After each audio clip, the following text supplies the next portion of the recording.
Hey guys, so do you need an accounting business card? So like, let's say you're starting your accounting or your bookkeeping business and you're like, hey, do I need a business card? Now, the one thing I want to kind of get you to understand inside this video is that it's really about having a very strategic plan, not doing these arbitrary things that you either should or should not do.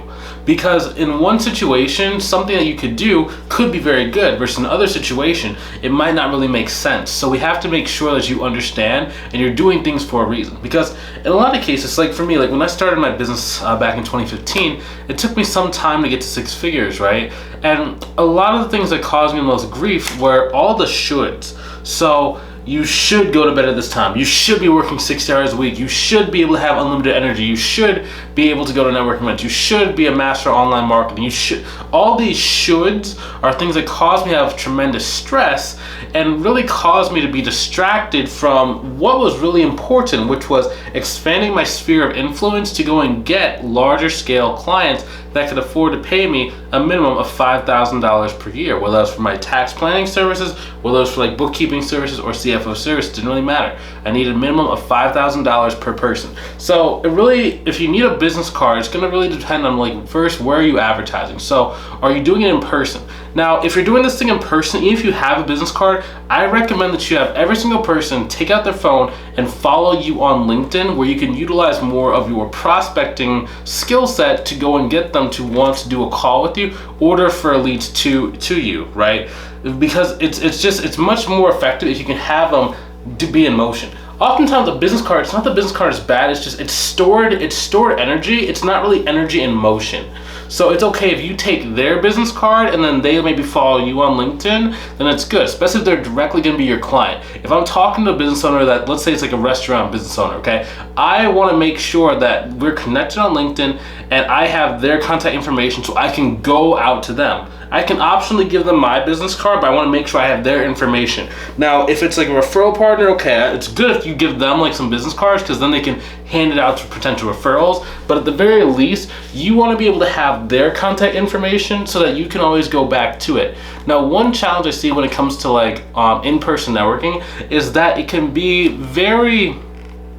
it's both a slow burn and it's very hit or miss. Now, in a lot of videos, we talk about like how networking on person can be like very hit or miss, but in a lot of cases, if you don't know what you're doing, your expectations of what a referral partner looks like and what a potential client looks like is going to be very, very, very mixed up. Now, what that leads to is you're going to be not pushing very hard for the people that actually want your business, and then pushing way too hard for people that are potentially going to refer clients to you, and you end up either turning off the room or you end up just not really getting that much success out of the networking. Now, we do teach inside of our mentorship program how to go and network properly. It's like one of our students, let's say like Jeff Lindy. Now, he got up to about $8,600 per month. It took him about 5 months to do so, he was purely using networking. Now, he was, for the most part, using networking. He was using some social media to get, I think he got like 3 clients using like the social media process, but the majority of his clients came from in-person networking. Now, he currently has a deal that he's kind of negotiating. It's about $3,000 a month, so he could be around $11,600 a month within like the next like probably 2 to 3 weeks, but at the current moment in time, it's about $8,600 a month. 90% from networking, 10% from like LinkedIn. We're gonna talk about social media in a minute, but really understanding who is your target and really how do you interact with people, right? Because there are certain people that are gonna be connectors, right? They're going to have relationships, or they might have been in business for like 30 or 40 years and they know every single business owner like in a town, right? Learning how to communicate to that person to not only get on their good side, get them to know you, to like you, to trust you, and to want to start referring you to other people is one thing. But then also knowing who in the room is gonna be a direct client, right? A client's gonna pay me money to help them with their business. If I can understand those different processes, I can approach them differently, right? Then you also need to know, are you a person that's gonna be doing most of the talking, or are you gonna have them do a lot of the talking? What I used to do when I would do a lot of networking events was more what's called counter punching. So that means I would go up to someone, I would ask them a question about themselves, they would tell me about their business for like 5 to 10 minutes, I would give them some kind of compliment, and then I would ask to see if they wanted to go and like, meet outside of this. I got a lot of clients from that. Actually, probably more clients than, if I had known a better way back then, I probably would not have gotten as many clients, but I just didn't know any better, right? So I was very scrappy and I was just very like, just attack mode, let's go. Oh man, I was very aggressive. Now you don't have to be quite as aggressive as what I was. I didn't have any skill set, right? When you don't have skill sets, you generally tend to be more of a force of nature. As you tend to get more skill and you understand your processes, you have more cash from the bank, you have more savings, you can kind of take your foot off the gas slightly as far as like the level of aggression that you are like displaying when you're going. Now when I say aggressive, I'm not talking about like I'm trying to fight people or I'm like rah rah rah. It's more of like an extreme focus to the task at hand and sending an energy wave out that I need to get a certain amount of either clients, revenue, or success, right? Because when I started my business, I was trying to prove myself. I was trying to prove to myself that I could be successful inside of a business. Because I know a lot of people really struggle when it comes to that. Like, can I really start a business? Do I know enough? Do I have enough experience? Am I good enough at marketing? Should I maybe stay in my job? Maybe I shouldn't start my own business. Like, it's like, for me, I grew up with like a really traditional, extended family, like uncles, grandparents, all of them had tried to start some sort of business in the past and they just didn't work out for them. So they're all very, very negative around that. So it was more of like, hey, I got to go make this thing work. Let me go and attack this thing as much as I can so that I can, really live a life that I want. Because a lot of people, what happens is, we tend to live a life. I really see two ways people live a life. You either live a life that you create or you take the life that you're kind of like given or molded into, right? Because a lot of us go to school, you get a job, you climb the corporate ladder, maybe you do some softball in the evening, you join like a men's league or a women's tennis team or something like that. You work long days, you come home, you watch some TV, you see your children at maybe graduation, different things like that.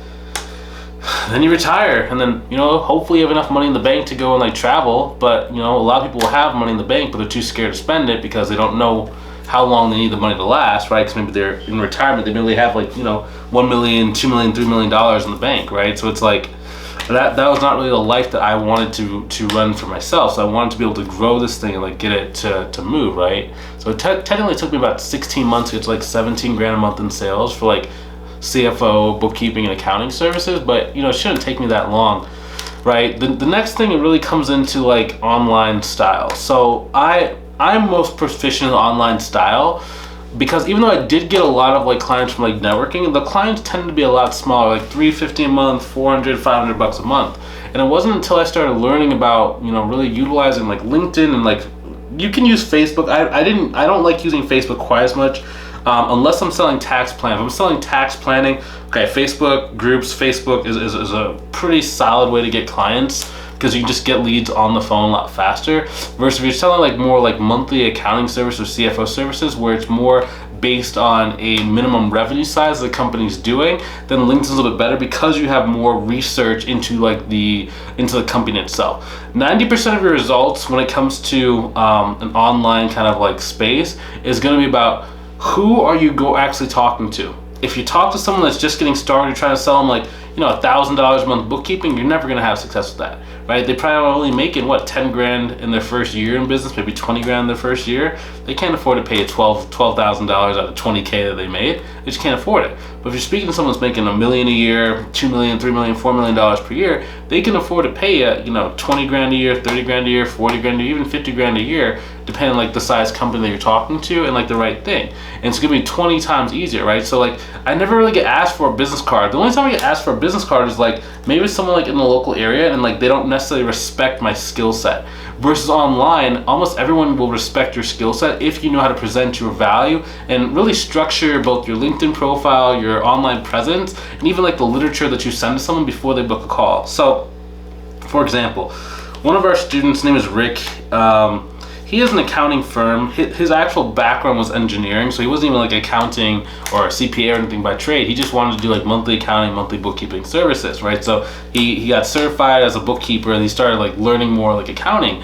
But his first client ever was about $4,700 a month. Now, he doesn't really have a lot of credibility, so what do we do? First, we had to structure his LinkedIn profile so it looks very credible. Then we had to give him a business resume so that it looks very credible. Then we had to give him some like references as well as some like pre-call material so that once someone books a call with them, they can go research him, learn more about him, and then feel like, okay, this is a person I can trust. I respect this person. This is a person who I think is going to be like a really good person to work with, right? So that's the main thing there. And like, yeah, that's how he got his first client. Like, dude, the cleanup for that client, what was the cleanup? It was, let me see, it was 4,700 per month times, I think it was about 5 months.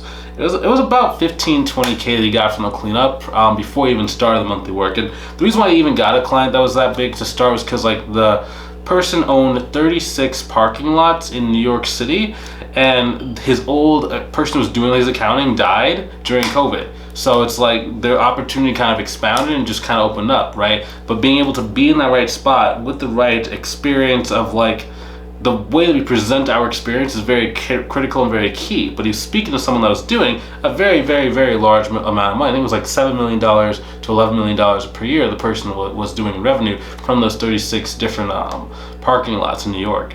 So all that to say is like, if you talk to the right person, you don't necessarily need to feel like they're not going to shame you that you don't have a business card, you don't have a website, or you know, maybe you don't have 50 years experience. So just talk to better quality people who actually want to work with you and who actually respect you, and you're not going to have to feel like you have to prove yourself so much, right? Because usually if it's a business card, it's like, oh, do you have a business card? It's like, no. Well, you should have a business card. Like they're trying to tell you something. Or do you have a website? No. Well, you're not going to be taken seriously unless you have a website. It's like, bro. And just to kind of put it in perspective, I have closed over $2.5 million in the last 10 years without a website for either of my business, for my coaching business and for my accounting firm. No website. You don't need it. If you just talk to the right people, then it's like you just grow without necessarily needing to do that. And it's like, I still sometimes get people where it's like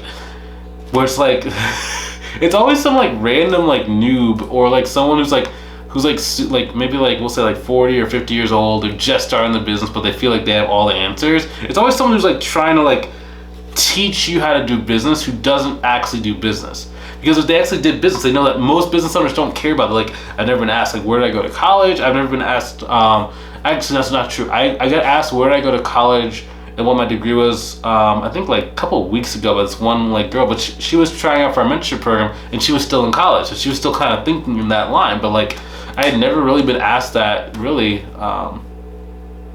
since I started.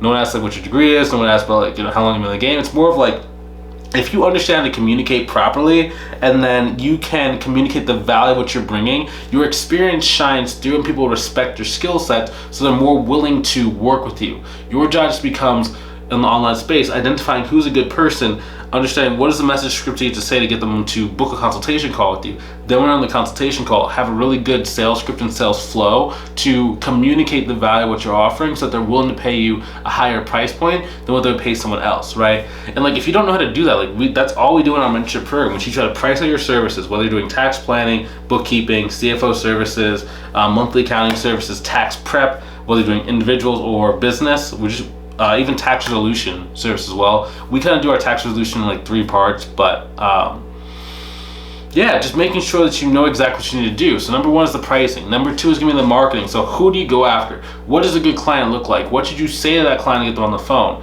Also sales. How do you do your consultation call? How do you follow up with someone who you send a proposal to, but it's taking them 2 to 3 or 4 days before they actually like sign up with you, right? Or pay you the money or fill out your first invoice, right? Or how do you follow up with someone where they say like, oh, I'm not quite ready today, but let me come back in 2 weeks from now. How do you handle objections so you don't even have to follow up with them, right? And then making sure when the time is right for you to start building a team, we can talk about how to automate the different aspects of accounting and bookkeeping, then who to delegate to so you don't have to worry about like losing clients or worry about your profit margins just disintegrating into thin air, okay? But just making sure you fully understand how to move forward, how to grow this business, how to be successful. If that's something you would like to learn a little bit more about, go ahead and click the link inside the description either above or below the video to book a call with myself to see if I can help you inside of our mentorship program, okay? I will talk to you soon. Have a great rest of your day. And also, if you're not ready for a call like that, it's A-okay. I will see you inside of the next video. Take it easy.